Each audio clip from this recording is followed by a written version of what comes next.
Eh, Comencemos entonces con la ansiedad. Pensemos en hormigueos en el estómago, temor ante un regaño del jefe, vivir una situación de peligro, la primera cita, hablar en público. Todo esto nos trae a la memoria elementos de la vida general, normal, en el día a día, que pueden asimilarse a la ansiedad, que es una respuesta normal a lo desconocido o a las situaciones de peligro, que es arcaicamente conservada, presente en todas las especies y que es necesaria porque predispone a dos situaciones básicas: huir o a defenderse. Y en general podemos entender que es adaptativa porque presupone la preservación de la vida, la conservación del bienestar y tener capacidad de huir cuando tenemos la sensación de peligro. Eh, Proviene evolutivamente de de la experiencia que tiene eh, un animal ante la presencia en el entorno cercano, en la espacialidad del ser vivo de un depredador. Entonces, por esta razón es adaptativa y por eso nos es tan familiar. Pero entonces, cuando la ansiedad se vuelve un problema para los seres humanos cuando la ansiedad interfiere con la vida, cuando ocasiona una alteración seria de la capacidad de desempeñarse, de realizar labores básicas o tener el cumplimiento de tareas asignadas. También cuando ante un estímulo que es real, tenemos una respuesta exagerada que bloquea a la persona, que causa una alteración en la funcionalidad, como ya lo he mencionado, y puede llevar a tener un impacto serio en la autoestima, en el desempeño psicológico. Y por último, es un problema cuando todas las alarmas de alerta, de peligro, se tienen cuando no existe un estímulo. Entonces, esta respuesta sin estímulo es lo más cercano a lo que ocurre cuando tenemos un paciente con un trastorno de pánico. Entonces, esta ansiedad que enferma, ¿cómo es? Es aquella que genera inquietud, dolores de cabeza, palpitaciones, opresión en el pecho, molestias gastrointestinales, que no son más que síntomas físicos, pero que tienen una clara conexión con una vivencia psicológica y por eso es tan interesante todo lo que tiene que ver con la ansiedad. De manera general, podríamos aproximarnos dentro de los muchos que ahorita se los voy a mostrar más o menos en perspectiva de qué estamos hablando, el trastorno de pánico, la fobia específica y la fobia social como algunos de los más frecuentes y de los más incapacitantes por como he venido mencionando, el impacto en el día a día del paciente, el trastorno de pánico con sus crisis inesperadas, que por su repetición y por sus características serias van desarrollando una conducta de imitación, buscando tener calma, buscando no experimentar lo que el paciente ha tenido abruptamente en una crisis, lo que llaman el miedo al miedo. La fobia específica es ante un agente definido real externo, un miedo desproporcionado que implica tener una respuesta de evitación de huida y de evitación y huida ante estímulos completamente neutros que de alguna manera se volvieron significativos y salientes, relevantes para nosotros en alguna etapa de la vida. Y por último, la fobia social, que afecta a algo básico como la interacción social, teniendo elementos clínicos que hacen difícil la vida diaria de los pacientes. La primera vez que a Marta le dio eso, estaba en un bus. Sintió que una corriente le pasaba por las manos, que la boca se le quedaba seca y el corazón latía muy rápido. Pensó que inmediatamente tenía que salir de allí y trató, pero a las 6 de la tarde los buses siempre llevaban gente colgando. Las 3 filas usuales no permitían caminar para bajar, mientras en su cabeza algo le hizo sentir que se iba a morir, que tenía mucho miedo y empujando logró llegar a la puerta y salir rápido.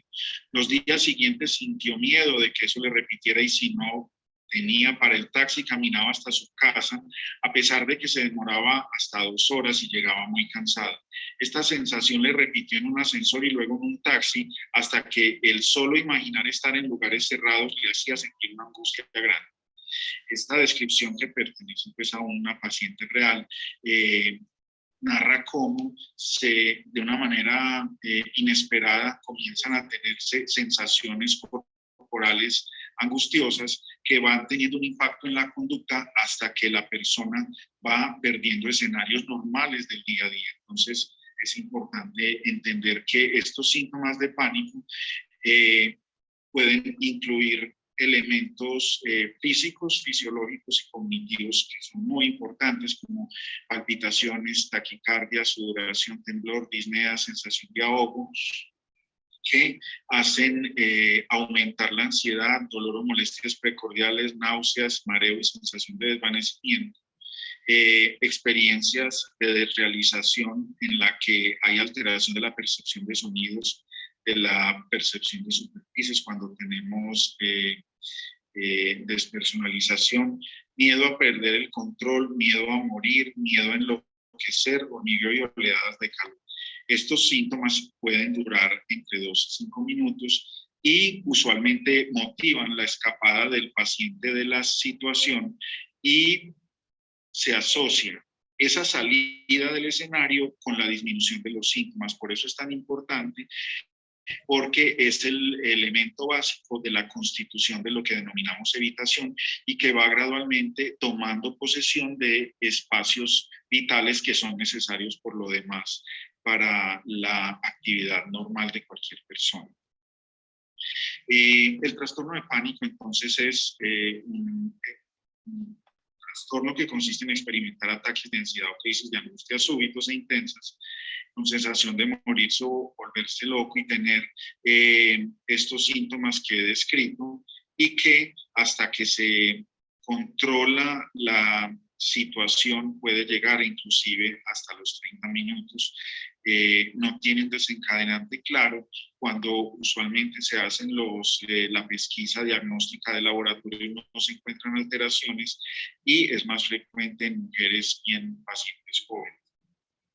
Se da cuando hay por lo menos 2 ataques de pánico y seguidos de al menos un mes de preocupación excesiva de tener otro ataque y de sus posibles consecuencias para constituir lo que denominamos ansiedad anticipatoria, que va derivando en un cambio significativo en el comportamiento luego de los ataques.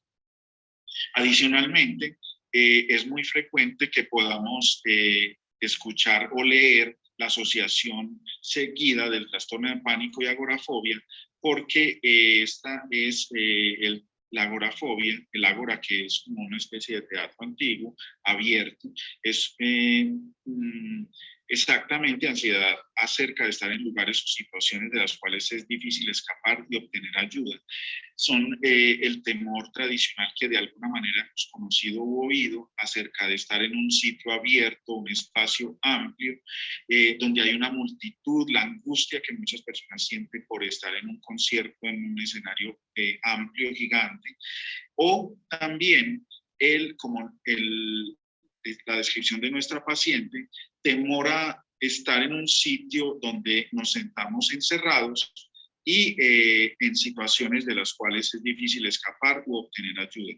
Las situaciones son evitadas por temor a sufrir y porque el ataque de pánico tome control de nosotros y no podamos obtener ayuda. Pasemos a esta otra descripción. Adriana sufre porque tiene la cara roja. Cuando se encontraba con sus compañeras de colegio, Adriana sentía un calor en la cara y de inmediato pensaba: todos se van a dar cuenta de que se me pone la cara roja, de lo tímida que soy, qué pena. Lentamente dejó de hablar con la gente y en el colegio decidió no volver a salir al descanso con el grupo de amigas. Lo que vino después fue que temía hablar en público. Inclusive en las reuniones de familia prefería ver televisión a conversar con sus primas, a interactuar normalmente. Entonces, la fobia social, digámoslo de una manera sencilla, es un grado superior de timidez y que es un temor intenso a ser el foco de atención, a hablar en público y a relacionarse con mucha gente por miedo a sus críticas o a hacer el ridículo. Con esta sensación, los pacientes